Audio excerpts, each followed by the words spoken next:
같이 읽습니다. 형제들아 너희 가운데서 성령과 지혜가 충만하여 칭찬 듣는 사람 7을 택하라. 우리가 이 일을 저에게 맡기고. 자, 평신도를 뽑는데 조건이 3가지를 걸어놨습니다. 첫 번째, 어떤 사람을 뽑느냐? 성령이 충만한 사람을 뽑습니다. 성령 충만이 어떤 의미입니까? 가득한 상태, 그 정도가 아닙니다. 성령 충만은 흘러 넘치는 상황을 말합니다. 그리고 성령 충만이라는 이 단어는 항시 현재형으로 쓰입니다. 우리가 예수님 자녀면 하나님은 우리에게 성령 충만을 주시는 거예요. 언제? 현재. 그 성령 충만하신 것을, 성령 충만한 것을 하나님께서 하나님 자녀에게는 현재 주시는 선물입니다. 과거가 아니고 미래도 아닙니다. 그래서 성령 충만은 항상 현재형으로 성경이 기록을 합니다. 자, 성령 충만하면 어떤 생각이 떠오르나요? 어떤 것이 성령 충만한 겁니까? 간혹 오해를 합니다. 성령 충만하면 방언을 하고 병을 고치고 기적이 일어나고 귀신을 쫓아내고 하늘을 갔다 오고 천국을 갔다 오고 지옥을 갔다 오고 그런 신비적인 일만 성령 충만이라고 잘못 생각하는 오류가 있습니다. 그런 일도 일어날 수도 있겠지만은 본질적으로 성경이 말하는 성령 충만이라고 하는 의미는 성령이 나에게 역사를 해요. 성령이 나에게 감동을 줍니다. 성령 하나님이 나를 인도하시는 것에 대하여 내가 민감하게 반응하는 행위가 성령 충만입니다. 자, 그러면 성령이 나를 인도한다는 사실을 24시간 살아가면서 순간순간마다 여러분 느낍니까? 아니면 느끼지 못합니까? 이 성령이 나를 인도한다는 이 사실은요, 너무나 세밀한 겁니다. 머리털까지 세신 바 되기 때문입니다. 머리카락 하나와 같은 세밀함입니다. 우리가 샤워하잖아요. 그 머리카락 몇 개 빠진지 기억하십니까? 한두 개 빠진 거 기억도 안 나고요. 그게 언제 빠졌는지도 모르고 지나갈 때가 너무 많습니다. 그러나 아침에 일어나서 머리카락을 한 웅큼이 빠져요. 금방 눈치챕니다. 성령이 머리카락 한 웅큼처럼 우리를 인도하는 경우가 거의 없습니다. 그러면 다 알지요. 금방 눈치채지요. 성령 하나님이 나를 감동하고 인도한다는 것을 금방금방 눈치채는데 성령이 나에게 인도한다는 이 성령 충만이라는 것을 내가 민감하게 반응하는 때에는요, 머리카락 하나 빠지는 것처럼 성령이 나에게 세밀하게 인도하기 때문에 내가 깨어있지 않으면 성령님이 나를 인도하는 것을 수없이 잃어버립니다. 놓칩니다. 100% 놓칩니다. 그래서 성령이 깨어있으라는 거예요. 하나님과 동행하고 하나님과 간섭하고 하나님과 같이 관계가 형성이 안 되면 성령이 나를 인도하는 것을 일평생 한 번도 경험 못하고 하나님을 갈 수도 있습니다. 순간마다 세밀하게. 왜요? 성령 충만이 흘러 넘치는 거예요. 흘러 넘치는데 너무 세밀하게 우리를 인도하기 때문에 그것을 발견을 잘 못하는 거예요. 제가 목사 안수 받은 지가 28년 됐어요. 주일날 여러분, 제가 이제 도사가 됐습니다. 일주일 동안 하나님과 잘 동행을 했는지, 그리고 성령이 인도하는 대로 그 길 따라 잘 살았는지, 주일날 악수하면서 인사하고 예배드리는 모습만 보면 눈에 다 보입니다.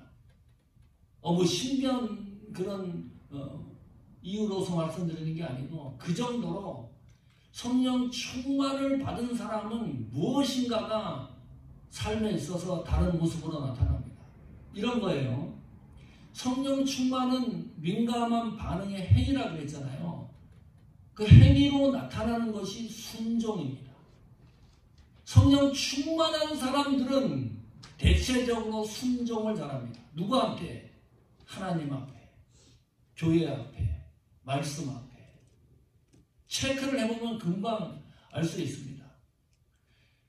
성령 충만, 성령의 인도를 순종이라고 했을 때 그 방법이 사역적인 면에서 순종을 하다 보면 어떤 일이 많이 일어나냐 하면 내가 손해를 볼 때가 많습니다. 거의 그렇습니다. 성령 충만하고 사역을 감당해 나가는 사역의 현장을 들어가 보면 내가 불이익을 당할 때가 많아요. 손해를 볼 때가 많아요. 애매히 고난 당할 때가 많아요. 아닌데. 그런데 성령 충만하지 않으면 그런 일이 발생을 하면 어떤 일을 진행합니까? 포기합니다. 화가 머리까지 치밀어요. 내가 이게 뭐 하는 거냐 지금. 왜 나만 이렇게 열심히 일을 하느냐. 다른 사람은 열심히 일도 하지 않는데 온통 부정적인 상황들만 눈앞에 펼쳐집니다. 그러나 성령의 인도로 순종하는 사역은 내가 당하는데도, 내가 손해를 입는데도, 내가 불이익을 당하는데도 너무 기쁜 거예요. 너무 내 속에 평안이 넘치는 거예요. 그러니까 생명까지 던지는 거죠, 사도들이. 초대 기독교 성도들이 그러지 않습니까? 복음 전하다가 도대체 손해 안 본 사도가 어디 있습니까? 손해를 안 본 성도가 어디 있습니까? 생명의 위협까지 가는데 그것을 너무 기쁘고 그 마음속에 평안을 느끼면서 그 길을 걸어가지 않습니까? 왜요? 이 일이 내 일이 아니기 때문입니다. 내 일이라 그러면 얼마든지 조정할 수가 있는데 이 일이 내 일이 아니고 하나님의 일이기 때문에 성령의 감동으로 인도하심으로 순종을 하다 보면 어떠한 벽에 다다른다 할지라도 그 상황들이 너무 기쁘고 위로가 되고 힘이 되고 평강이 되는 거예요. 그러니까 일을 하죠. 그런 사람을 뽑았습니다. 두 번째, 지혜가 충만한 사람입니다. 이 구제 문제를 해결하려고 그러면 지혜가 있어야 되죠. 이제 편성을 다시 해야 되고 당연히 지혜롭게 문제를 해결을 해야 됩니다. 우리가 아까 성경 읽었습니다. 구제 문제라고 했습니다. 이것은. 그리고 사도행전 6장 4절에 보면 사역의 문제로 또 표현을 합니다. 사도들이 얘기했을 때 기도와 말씀 전하는 사역에 우리는 집중하겠다. 여기 구제와 사역이라고 하는 이 단어는 무슨 뜻입니까? 섬김이라는 뜻입니다. 구제를 섬김으로 바꿔서 읽어도 됩니다. 그 원어적인 의미가 섬김이기 때문입니다. 그러면 지혜는 섬김입니다. 섬기는 것이 지혜예요. 제대로 잘 섬기면 하나님의 지혜가 빛을 발합니다. 그런데 섬기다가 문제가 생겼잖아요. 지금 초대교회가 그 문제 아닙니까? 섬겨 나가는데 문제가 생겼어요. 그러면 그 문제를 어떻게 해결하는 것이 지혜로운 겁니까? 섬김의 문제로 해결을 해야 돼요. 문제를 문제로 해결하면 절대 지혜롭지 못한 거죠. 섬김을 섬김의 문제로 해결을 해 나가는 거예요.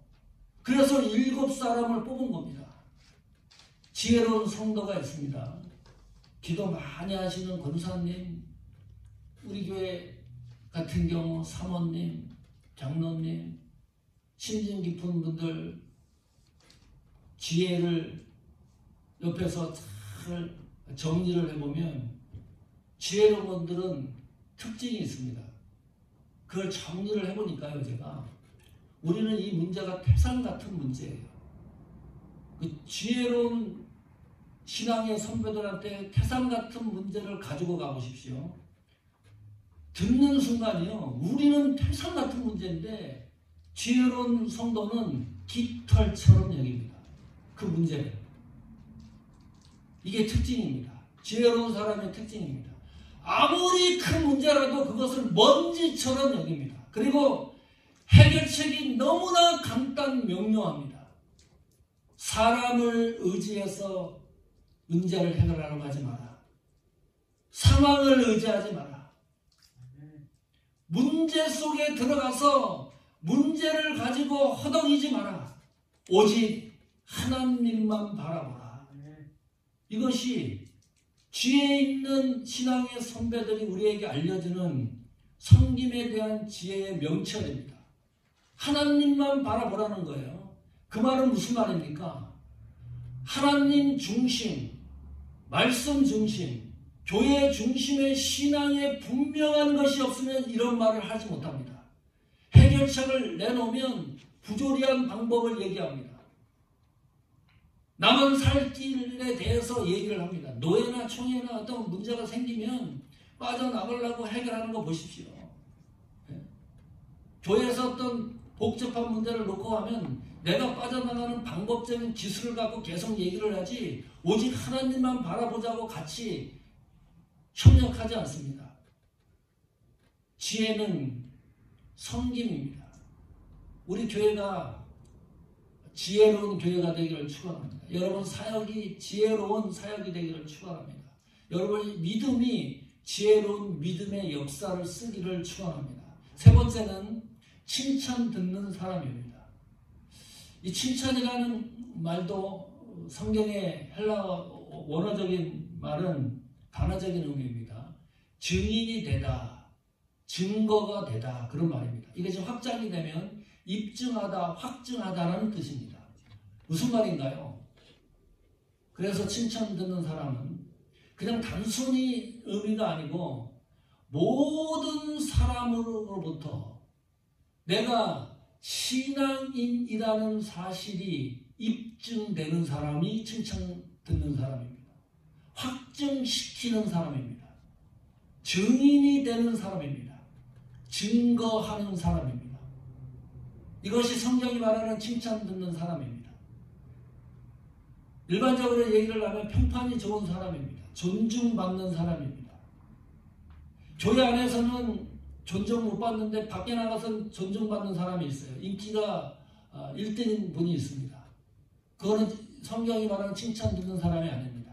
세상에서는 엉터리인데 교회 안에서는 꽤 괜찮다 이런 평을 듣는 사람이 있습니다. 그분도 칭찬 듣는 사람이 아닙니다. 모든 사람들에게 삶에 있어서 교회 안과 밖에서 칭찬 듣는 사람을 이야기합니다. 존중받는 사람을 이야기합니다. 사도행전 2장 47절입니다. 같이 읽습니다. 시작.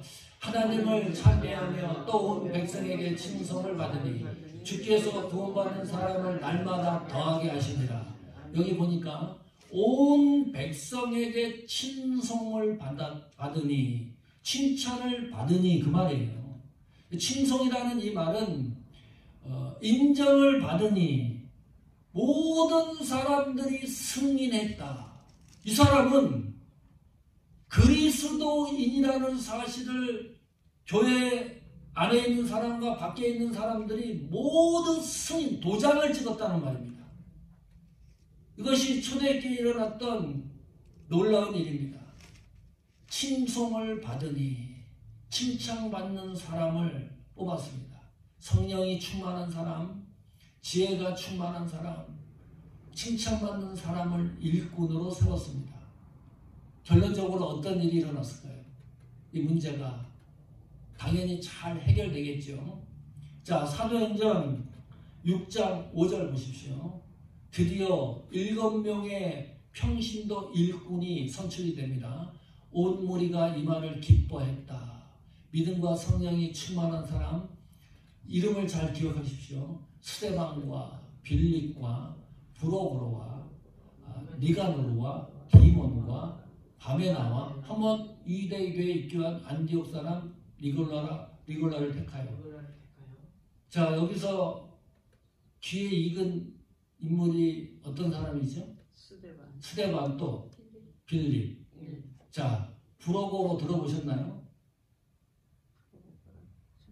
여기서 처음 듣는 이름이죠. 니가노르 들어봤습니까? 디몬 처음 듣죠. 바메나, 아이고 발음하기도 어렵죠. 니골라.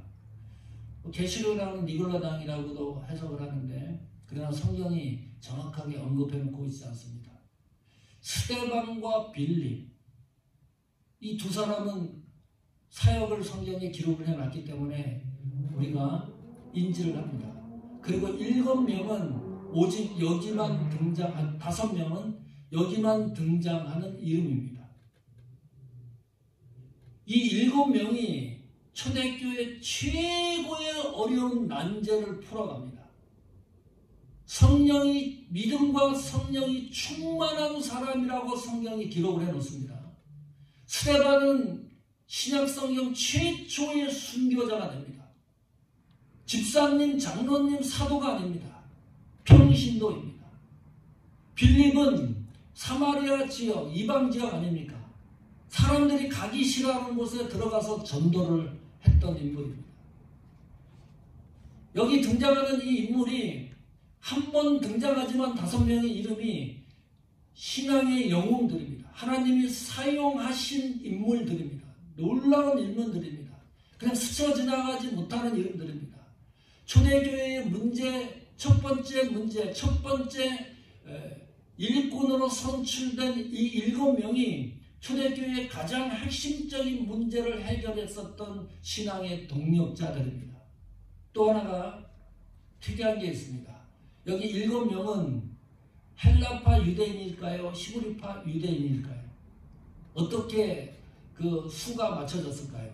궁금하죠? 이 두 그룹이 분쟁을 일으키고 충돌을 일으켰으니까 반반하지 않았을까? 아니면 7명인데 한쪽은 4명, 또 한쪽은 3명으로 이것이 구분되지 않았을까? 온갖 상상을 다 할 수가 있는데 여기 나오는 7명은 모두 헬라파 유대인들입니다. 교회에서요, 투표할 때 두 그룹이 있는데 한쪽으로 모두 쏠려가지고 7명이 A그룹에 속한 사람들이 뽑혔다 그러면 그 교회에 어떻게 될까요? 네. 난리 납니다. 장로님 2분이 나와서 투표하죠. 1분이 돼요. 1분이 안 되잖아요. 이 장로님 떠날 가능성이 많습니다. 선거 때마다 그래서 골치를 알아요. 이 직분자 선정을 했을 때 특이하게도 7명 평신도가 선출이 됐는데 몽땅 헬라파 유대인들이에요. 히브리파 유대인이 반기를 들지 않습니다. 잘못됐다고 외치지도 않습니다. 너무나 튼실한 교회입니다. 이유는 이 모든 일이 하나님이 하셨다는 것을 성도들이 공감하기 때문입니다. 그러지 않고는 이 사건을 이해할 길이 없습니다. 그것이 건강한 교회죠. 하나님이 하시는 일을 모든 성도들이 함께 감동하고 함께 감격하고 느끼는 거예요. 이것이 성령의 역사이기도 합니다. 또 하나, 여기에 등장하는 7명들이 잘못된 길로 들어가서 회파했다는 기록이 없습니다. 하나님이 맡겨주신 사명을 끝까지 잘 섬기고 해결하고 종결했던 인물들입니다. 이 사람들 때문에 초대교회가 분쟁이 일어났다는 기록이 없습니다. 문제가 또 생겼다는 기록도 없습니다. 어떤 문제도 없습니다. 평신도가 재정 지출에 관여를 했는데 전혀 문제가 없는 하나님 성령의 은혜가 감동적으로 흘렀던 교회입니다. 결론이 궁금합니다. 어떤 일이 일어났을까? 이 복잡한 문제를 벗어난 이 교회입니다. 사도행전 6장 7절입니다. 같이 읽습니다. 하나님의 말씀이 점점 왕성하여 예루살렘에 있는 제자의 수가 더 심히 많아지고 허다한 제사장의 무리도 이 도에 복종하느니라. 교회가 쇠퇴할 줄 알았는데 문제 때문에 복잡해가지고 충돌이 일어나서 교회가 쪼개질 줄 알았는데 교회가 쇠퇴하는 것이 아니라 점점 더 왕성해졌다. 하나님 말씀의 힘이 더욱더 공급되기 시작을 했다. 믿는 무리가 줄어들 줄 알았는데 웬걸요? 제자의 수가 심히 더욱 많아지고 있었다. 그뿐만이 아닙니다. 제사장들이 그렇게 괴롭히고 체포하고 채찍질하고 금원령을 내렸던 이 제사장의 무리들도 여기에 합류를 하는 거예요. 이 교회에. 이런 역사를 쓰는 사모하는 교회가 되기를 축원합니다. 이왕 신앙생활하는 거 우리 결말이 이렇게 되어야 되지 않겠습니까? 성령 충만해서 성령의 인도대로 하나님이 주신 지혜를 마음껏 활용하고 존중받고 사역을 종결하는 멋진 신앙의 여정이 되기를 축원합니다.